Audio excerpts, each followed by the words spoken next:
నమస్తే అండి. ఇప్పుడు నేను ఒక కథ చదివి వినిపిస్తాను. కథ పేరు తెలివైన కోడలు. వ్రాసిన వారు భారతీ రామచంద్రుని గారండి. ఇప్పుడు కథలోకి వెళ్ళిపోదాం.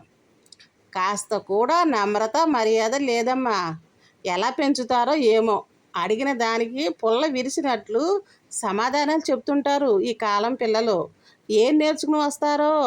మూతి మూడు వంకర్లు తిప్పుతూ జనాంతికంగా మాట్లాడుతుంది మహాలక్ష్మమ్మ. ఎవరినే అమ్మా శ్లేషార్థులతో ఆడుకుంటున్నావు? అప్పుడే ఇంట్లోకి వచ్చిన కొడుకుని చూసి గతుక్కుమంది మహాలక్ష్మమ్మ. శృతిని గురించి లేరా? ఏదో గుర్తుకు వచ్చి అనుకుంటున్నాను. సరేలే, ఎవరి గురించి అయితే నాకెందుకు కానీ నా కాఫీ నాకు ఇచ్చేయి నాటకీయంగా అంటూ తన రూంలోకి వెళ్ళాడు. మంచం మీద కూర్చున్న స్వాతి కళ్ళల్లో నీళ్లు ఉబ్బుకుతున్నాయి. సుధీరుని చూసి ముఖం పక్కకి తిప్పుకుంది, కన్నీళ్లు కనిపించకుండా.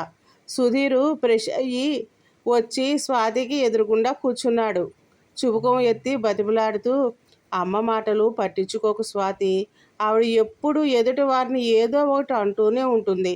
నిజంగా నీలో తప్పు ఉండి కాదు, అవతల ఆమె మానీయ అంతే. అందుకే నువ్వు పట్టించుకోవద్దు అంటాను. తలూపి కళ్ళు తుడుచుకుని లేచింది స్వాతి. స్వాతి పెద్ద కలివిడిగా ఉండదు. అడిగిన వాటికి సమాధానాలు చెప్తుంది. చొచ్చుకుపోయి గలగలా మాట్లాడటం చేతరాదు. అన్ని పనులు వచ్చు. తన బాధ్యతలను సక్రమంగా నిర్వర్తిస్తుంది. ఎవరైనా అనవసరంగా మాట అంటే చాలా రోషపడుతుంది, బాధపడుతుంది. పుట్టింట్లో కూడా అంతే. ఊహ తెలిసినప్పటి నుంచి అమ్మా నాన్నల చేత ఒక్క మాట కూడా అనిపించుకోలేదు. పద్ధతిగా ఉంటుంది అందరూ.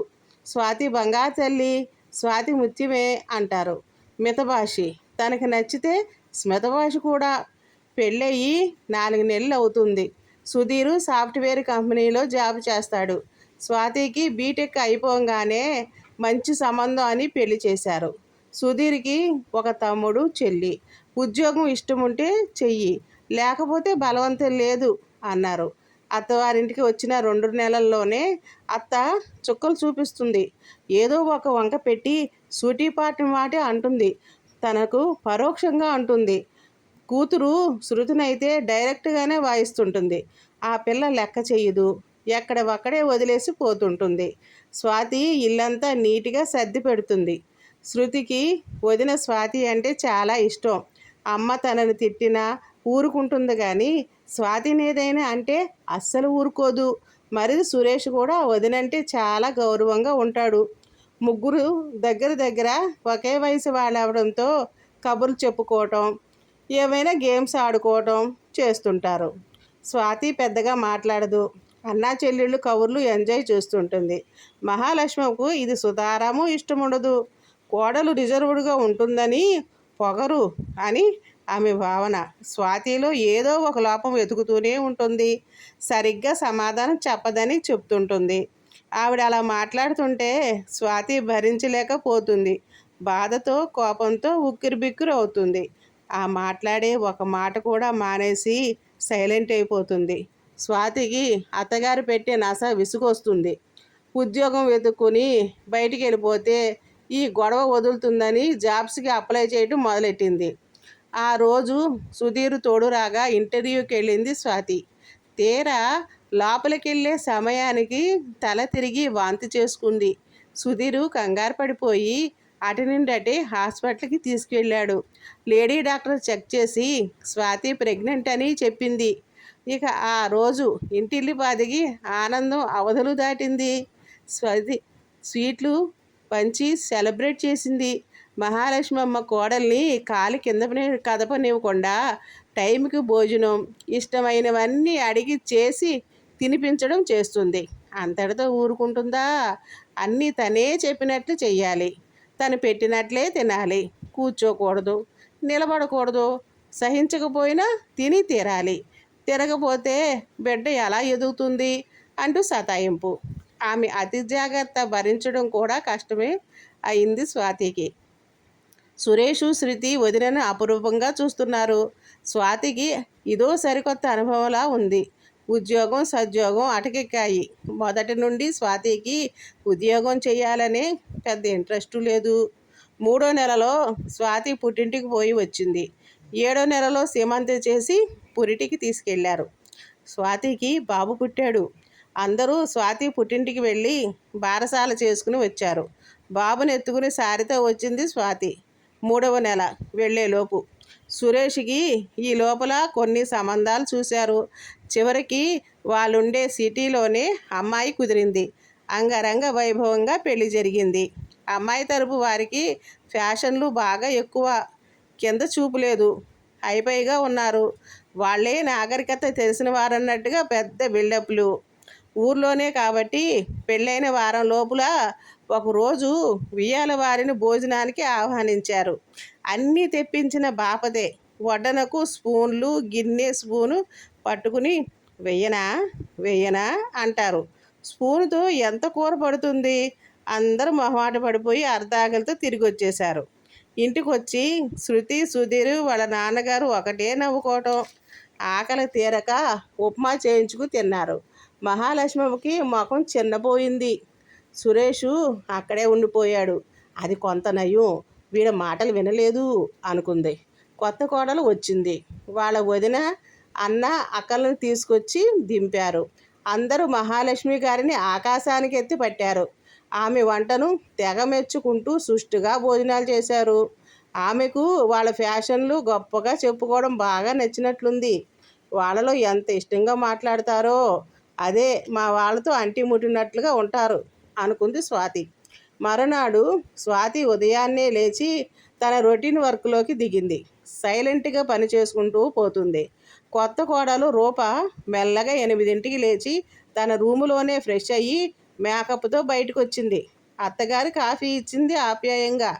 అబ్బా, ఎంత బాగుందండి అత్తయ్య గారు, కాఫీ ఎలా చేశారు అనగానే ఇంకో కప్పు అందించింది మహాలక్ష్మమ్మ ఉబ్బి తబ్బైపోతూ.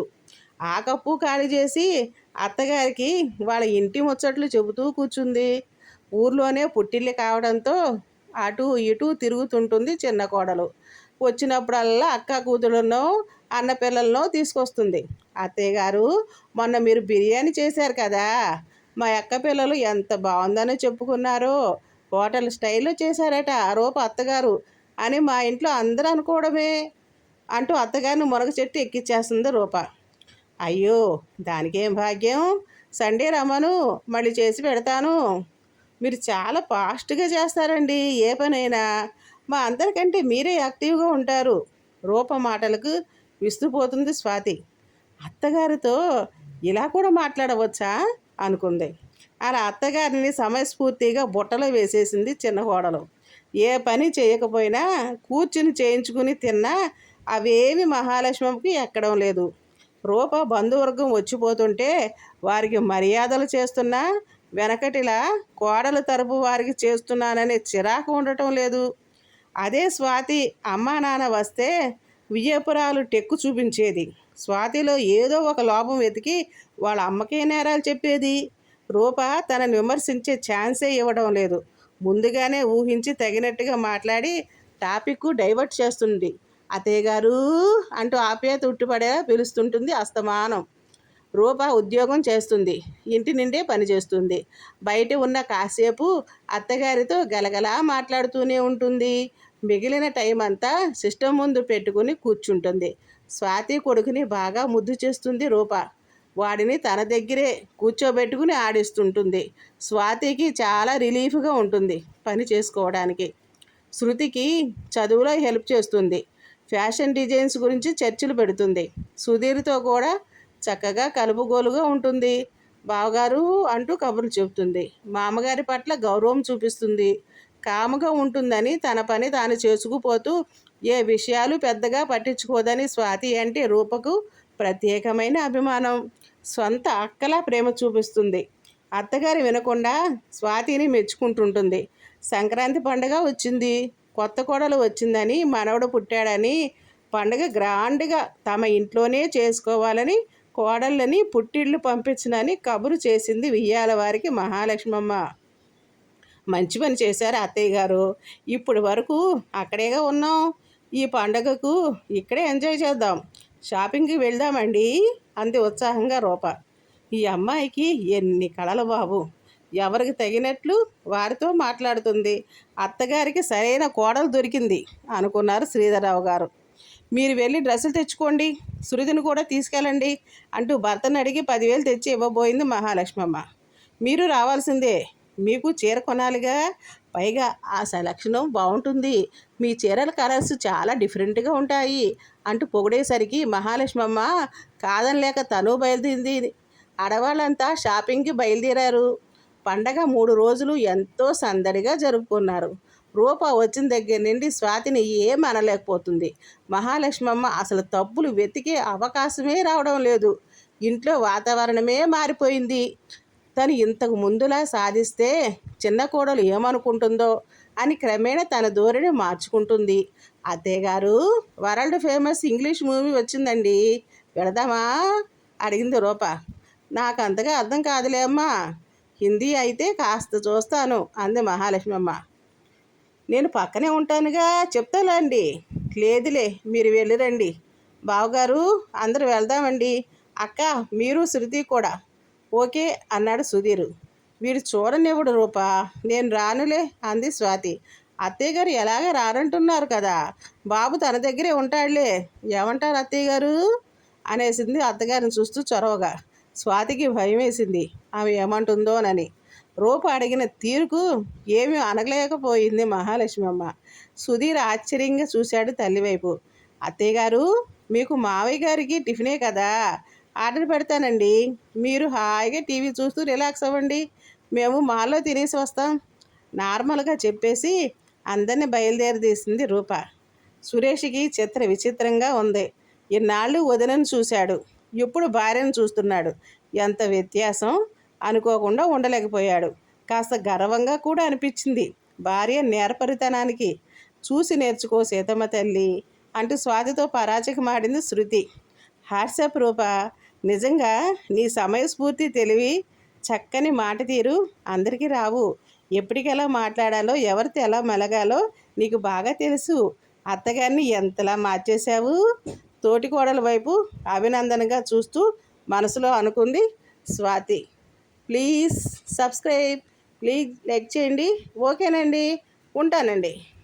సహజంగా కలిగే ప్రశ్నలు ఎలా తలెత్తుతాయో ఒక ఉదాహరణ చూపిస్తానండి.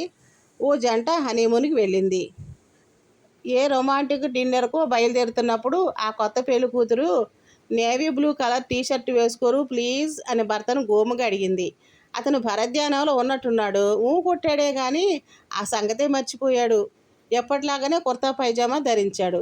దీంతో పడిచిపెళ్ళ మనసు చివుక్కుమంది. సరిగ్గా ఆ క్షణంలోనే నేనంటే ఇష్టం లేదేమో అనే అనుమానం కలిగింది ఆమెకి. ఇక్కడ అదే మూల ప్రశ్న అప్పటి నుంచి భర్త ప్రతి చర్యని మనసులోనే ప్రశ్నించడం మొదలుపెట్టింది. అందుకే షాపింగ్లో నాకేమీ కొనివ్వలేదేమో, అందుకే తలనొప్పిగా ఉందన్నా మాత తెచ్చివ్వలేదేమో, అందుకే ఫేస్బుక్లో నా పోస్టుని లైక్ చేయలేదేమో, ఇలా ఆమె బుర్రలో చాలా నెగిటివ్ స్పైరల్స్ పోగైపోయాయి. ప్రేమయాత్ర ముగిసేసరికి అతనికి తన మీద ఏమాత్రం ప్రేమ లేదని అభిప్రాయానికి వచ్చేసింది. విడాకులు తీసుకోవాలని తీర్మానించేసుకుంది.